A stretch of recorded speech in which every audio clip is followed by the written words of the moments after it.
Hello friends, welcome to विज्ञान तक। Friends, हम लोग एनसीईआरटी 12th का बायोलॉजी पढ़ रहे हैं। अध्याय नंबर है 2 और अध्याय का नाम है पुष्पी पादपों में लैंगिक प्रजनन। फ्रेंड्स, मैंने इस चैप्टर का 4 वीडियोज पहले ही बना दिया है। यह इस चैप्टर का 5वां वीडियो है। अगर आपने वो सभी चारों वीडियो नहीं देखे हैं तो आप डिस्क्रिप्शन में लिंक है, वहां से जाकर देख सकते हैं ताकि आपको यह वीडियो अच्छे से समझ में आए। आज का पहला टॉपिक है परागण। चलिए हम समझते हैं कि परागण क्या होता है। पूर्ववर्ती भाग में आप पढ़ चुके हैं कि पुष्पी पादपों में नर एवं मादा युग्मक क्रमशः परागकण तथा भ्रूण कोश में पैदा होते हैं। जी, हमने पहले आपको बताया था कि परागकण कहाँ बनते हैं, तो ये बनते हैं पराग कोश में, जो कि पुंकेसर का एक अंग है। वैसे ही जो मादा युग्मक हैं वो कहाँ बनते हैं, तो बनते हैं मादा जननांग में यानी स्त्रीकेसर में। दोनों अलग अलग बनते हैं, पुंकेसर अलग होता है और स्त्रीकेसर अलग होता है। अब दोनों अलग अलग होते हैं। जैसे मान लीजिए कि इधर पुष्प का ये वाला पार्ट है, यहाँ पे परागकण बन रहा है, तो इधर वाला कहीं अंग है, यहाँ पे जो मादा युग्मक है वहां बन रहा है, यानी ये वाला बन गया नर युग्मक और इधर बना मादा युग्मक। अब दोनों में निषेचन कब होगा? दोनों में निषेचन तभी हो सकता है कि दोनों एक दूसरे से मिले। अब जब दोनों एक दूसरे से मिलेंगे तभी तो निषेचन होगा, और चूंकि ये दोनों अलग अलग होते हैं तो इनको निषेचन के लिए क्या करना होता है, किसी एक को गति करके एक दूसरे के पास पहुंचना रहता है। तो मैंने आपको बताया था कि इसमें गति करने का कौन काम करता है, तो गति करता है नर युग्मक। ठीक है, यानी यहां देखते हैं परागण एक प्रक्रम है। पराग कोश से झरने के पश्चात का स्त्रीकेसर के वर्तिकाग्र तक स्थानांतरण या संचारण को परागण कहा जाता है। यानी पुंकेसर से परागकण के झरने के बाद स्त्रीकेसर तक पहुंचने की क्रिया को परागण कहते हैं। यानी परागण वह क्रिया है या परागण वह प्रक्रम है जिसमें परागकण पुंकेसर से स्त्रीकेसर तक पहुंचते हैं, या ऐसे कह सकते हैं परागण वह प्रक्रम है जिसमें परागकण स्त्रीकेसर के वर्तिकाग्र तक पहुंचते हैं। ठीक है, इसे हम कहते हैं परागण। परागण में मैं आपको एक बार फिर से रिपीट कर देता हूं, परागण वह प्रक्रम है जिसमें परागकण स्त्रीकेसर के वर्तिकाग्र तक पहुंचते हैं। ठीक है, चलिए अब आगे बढ़ते हैं। परागण कितने तरह से हो सकता है, तो परागण 2-3 तरीके का हो सकता है। वो तीनों मुख्य रूप से देखा जाए तो 2 तरह से होता है, एक स्वपरागण होता है और एक परपरागण होता है। लेकिन इसके बारे में हम 3 भाग में जानेंगे। चलिए उसके बारे में जानते हैं। परागण के प्रकार। पराग के स्रोतों को ध्यान रखते हुए परागण को 3 प्रकार से बांटा जा सकता है। मुख्य 2 होता है, लेकिन यहाँ पे हम 3 बांट करके और डिटेल में स्टडी करेंगे। ठीक है, तो परागण कितने प्रकार का होता है? 3 प्रकार का, जिसमें पहला टाइप है स्वयुग्मन, जिसे हम ऑटोगैमी कहते हैं। ठीक है, एक ही पुष्प में पराग कोश से वर्तिकाग्र तक पराग कणों का स्थानांतरण होता है, उसे स्वयुग्मन कहते हैं। यानी परागण की वह प्रक्रिया जिसमें एक ही पुष्प का परागकण उसी पुष्प के वर्तिकाग्र तक पहुंचता है, उसे हम स्वयुग्मन कहते हैं या ऑटोगैमी कहते हैं। जैसे मान लीजिए कि एक यहाँ पे कोई पुष्प है। ठीक है, यहाँ पे एक पुष्प है जिसमें यहाँ पे परागकण है या परागकोश है जिसमें परागकण है, और यहाँ पे ये वाला है, ये वाला क्षेत्र है वो वर्तिका है। तो इसमें का परागकण उड़ करके यहाँ पे चले जाए, यानी एक ही पुष्प में दोनों अंग थे, तो इसी में का जो पुंकेसर का परागकोश था उसमें से परागकण वर्तिकाग्र तक पहुंच गए, तो संलयन हो जाएगा, यानी निषेचन हो जाएगा, परागण की क्रिया हो जाएगी। तो इसको हम लोग कहेंगे स्वयुग्मन। क्या कहेंगे जी? इसे हम कहेंगे स्वयुग्मन। याद रखिएगा, यहाँ पे उसी पुष्प का परागकण निषेचन के लिए उपयोग हो रहा है। इस प्रकार का परागकण उसी पुष्प के अंदर होता है। एक सामान्य पुष्प में जहां पराग कोश एवं वर्तिकाग्र खुलता है एवं अनावृत होता है। यानी यह वहीं पे हो सकता है स्वयुग्मन जहां पे परागकोश और वर्तिका एक ही साथ खुलते हो और क्या हो, अनावृत हो, यानी ढके हुए नहीं हो। जब ढके हुए नहीं होंगे तभी वहां पे स्वयुग्मन हो सकता है। ढके हुए का मतलब कि मान लीजिए कि यहाँ पे ये वर्तिकाग्र है और ये किसी चीज से ढका हुआ है, तो परागकण तो जाएंगे तो ऊपर ही रह जाएंगे, तो यहाँ पे ये स्वयुग्मन नहीं होता है। ठीक है, तो स्वयुग्मन वहीं पे हो सकता है जहां पे क्या हो, तो परागकोश और वर्तिकाग्र एक साथ खुलता हो, साथ ही अनावृत हो, वहां पे स्वयुग्मन होता है। चलिए आगे बढ़ते हैं। इस प्रकार के पुष्पों में स्वयुग्मन के लिए पराग एवं वर्तिका की विमुक्ति के लिए क्रमशः समकालिता की आवश्यकता होती है। अब यहाँ पे देखिए नया टर्म है समकालिता। समकालिता का मतलब क्या है कि जब एक ही समय में, मतलब एक ही समय में परागकोश तथा वर्तिका जब दोनों एक ही समय में पूर्ण विकसित हो जाते हैं और निषेचन के लिए तैयार हो जाते हैं, उसे हम समकालिता कहते हैं।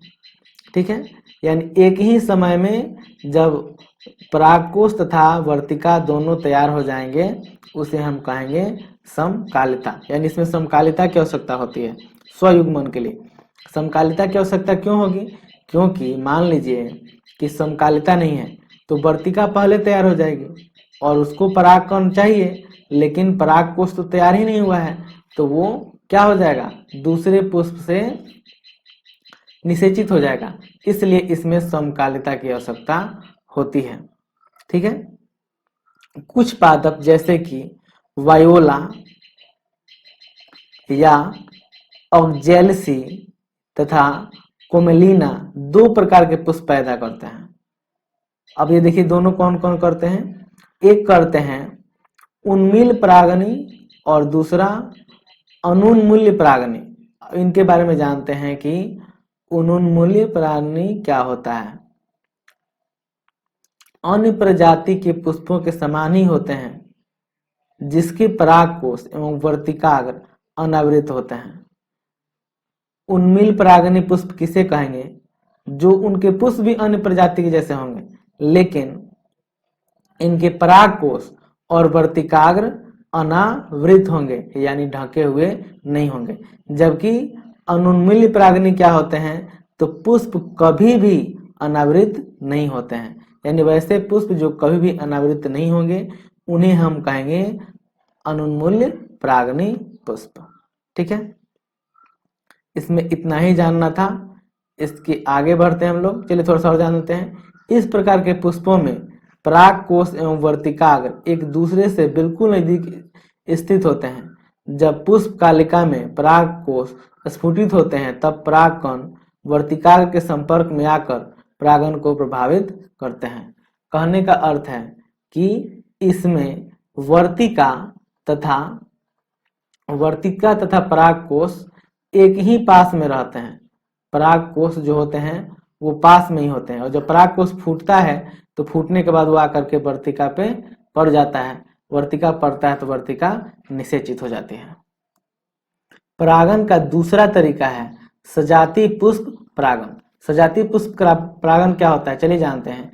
एक ही पादप के एक पुष्प के पराग कणों का दूसरे पुष्प के वर्तिकाग्र तक का स्थानांतरण है। यानी इसमें क्या होगा सजात पुष्पी परागन में कि दोनों अलग अलग होंगे। यानी एक पुष्प में मान लीजिए कि यहाँ पे कोई पुष्प है, मैं यहाँ पे बना देता हूँ। ये मान लीजिए यहाँ पे कोई पुष्प है जिसमें है यहाँ पे पराग कोश है और एक और इसी जाति का एक और पुष्प है लेकिन वो अलग है कहीं। यहाँ पे मान लीजिए कि अलग है और इसमें है यहाँ पे वर्तिका, यानी पराग कोश अलग है और वर्तिका अलग है और ये स्थानांतरित होकर के जाकर के जब इसको निषेचित करेगा तब हम उसे कहेंगे सजात पुष्पी परागन। सजात पुष्पी परागन के लिए क्या आवश्यक है, दोनों पुष्प अलग अलग होते हैं। वर्तिकाग्र और परागकोश दोनों अलग होते हैं और परागकोश के परागकण स्थानांतरित होकर वर्तिका तक पहुंचते हैं और निषेचित करते हैं। इस प्रकार के परागन को सजात पुष्पी परागन कहते हैं। इसमें याद रखना है आपको कि जो दोनों पुष्प होते हैं वो एक ही जाति के होते हैं, और इस प्रकार के परागण के लिए एक एजेंट की आवश्यकता, यानी परागण एजेंट या परागण कारक की आवश्यकता होती है। ये क्या होते हैं आगे जानेंगे, फिलहाल जान लीजिए, थोड़ा सा बताता हूँ कि इसमें कीट हो सकते हैं, जल हो सकता है, या फिर कोई जीव हो सकते हैं जो एजेंट का काम करते हैं, यानी ये निषेचन परागण कराने का कार्य करते हैं। परागण का अगला तरीका है परनिषेचन। परनिषेचन में क्या होता है चलिए जानते हैं। इनमें विभिन्न पादपों के परागकोश से भिन्न पादपों के वर्तिकाग्र तक परागकणों का स्थानांतरण होता है। देखिए मैंने जैसे कि सजात पुष्प परागण में क्या होता है, दोनों पुष्प एक ही जाति के होते हैं, लेकिन परनिषेचन में क्या होता है, ये फूल मान लीजिए कि ए प्रजाति का है तो दूसरा जो पुष्प होगा वो बी प्रजाति का होगा, यानी दोनों पुष्प अलग अलग प्रजाति के होते हैं, बाकी सब क्रियाएं सेम होती है। मैं फिर से एक बार दोहरा देता हूँ कि मान लीजिए कि ए प्रजाति का पुष्प है, ये बी प्रजाति का पुष्प है, इसमें वर्तिकाग्र है और यहाँ पे पराग कोश है जिसमें परागकण है। अब इसके परागकण अगर उड़ करके यहाँ पे पहुंच जाए तो निषेचन होगा, और इस प्रकार का निषेचन होगा तो इसे हम परनिषेचन कहेंगे। परनिषेचन इसलिए कहेंगे कि दोनों पुष्प अलग अलग जाति के हैं। अगर यहीं पे दोनों पुष्प एक ही जाति के रहते तो हम इसे सजात पुष्प परागण कहते हैं। ठीक है, तो चलिए अभी तक मैंने जो आपको बताया उसका एक बार रिकैप कराता हूँ, सारांश बताता हूँ हमने आज क्या क्या पढ़ा। मैंने आप लोगों को पहले परागण के बारे में बताया। परागण क्या होता है, जब परागकण गति करके वर्तिकाग्र तक पहुंचते हैं,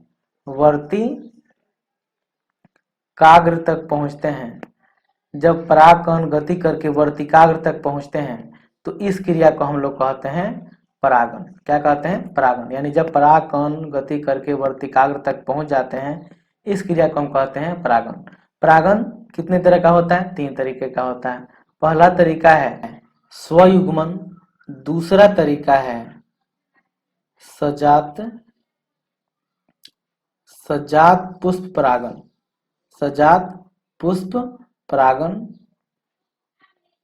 परागण, और तीसरा तरीका है परनिषेचन। फ्रेंड्स आप लोग सोच रहे होंगे कि इसमें कहीं पे परागण और कहीं पे निषेचन क्यों आ रहा है, जैसे यहाँ पे निषेचन है इसमें परागण है। तो ये परागण और निषेचन सेम है, एक दूसरे की जगह पे हम लोग एक दूसरे का पूरक है, इस तरह से हम यूज कर सकते हैं। तो परागण क्या होता है, तो जब परागकण स्थानांतरित होकर वर्तिकाग्र तक पहुंचते हैं उसे हम परागण कहते हैं। परागण 3 तरह का होता है। पहला तरीका है स्वयुग्मन, दूसरा है सजात पुष्प परागण और तीसरा है परनिषेचन। ठीक है, या पर परागण भी आप कह सकते हैं। इसमें क्या होता है, स्वयुग्मन में क्या होता है, एक ही पुष्प रहता है, पुष्प एक ही रहता है जिसमें पराग कोश रहते हैं और वर्तिकाग्र रहते हैं, और इसी के पराग कोश के इसका वर्तिकाग्र निषेचित होता है। यानी एक ही पुष्प के परागकण उसको निषेचित करते हैं, उसे हम स्वयुग्मन कहते हैं। सजात पुष्प परागण किसे कहते हैं, जिसमें 2 पुष्प हो, जैसे ये भी पुष्प ए जाति का और ये भी पुष्प ए जाति का है, दोनों एक ही जाति का पुष्प हो, लेकिन एक पुष्प में नर जनन अंग हो और दूसरे पुष्प में मादा जनन अंग हो, तो उस तरह से जब निषेचन होगा तो उसे हम सजात पुष्प परागण कहेंगे। लेकिन जब उसी तरह निषेचन हो लेकिन दोनों पुष्प अलग अलग जाति के हो, जैसे ये प्रजाति ए का हो और ये जाति बी का हो, दोनों अलग जाति के हैं, और इन दोनों के बीच जब परागण होगा तब हम इसे परनिषेचन या पर परागण कहेंगे। यहाँ तक मैंने आपको परागण के बारे में बताया। फ्रेंड्स मैंने अगले वीडियो में आपको परागण के अभिकर्मक या कारक के बारे में डिटेल में बताऊंगा। यह वीडियो आपको कैसा लगा है लाइक करके, कमेंट करके और शेयर करके हमें बताइएगा। यह वीडियो देखने के लिए आपका बहुत बहुत धन्यवाद। बाय।